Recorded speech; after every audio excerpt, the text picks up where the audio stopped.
Not too much. Our coaches do a good job of, making sure those guys understand, and we have a good group of seniors that that are helping those guys out. They aren't selfish at all, myself included. I'm doing whatever I can to get Desmond Morgan, Joe Bowden, guys like Mike Jones involved in there, and the same thing with guys like Craig Rowe, Big Will, and Jordan Kovacs.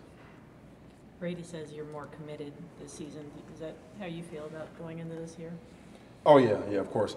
Just going into spring ball and off season, we had a lot of guys, up in doing extra, watching film, making sure those young guys, know the details that the coaches are going to expect when this, time of year comes around. Was there a moment where things changed for you? Was it after the Sugar Bowl or before that, something?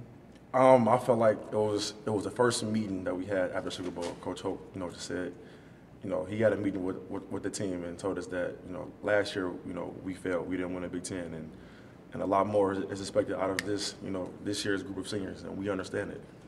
Did that strike you personally when you said that? Did it change a little bit or get more committed? Yeah, I feel like it strike, every senior, personally in a special way. And that, ever since then, I just thought to myself, I can't be selfish, and I'm pretty sure, all the other guys thought the same way.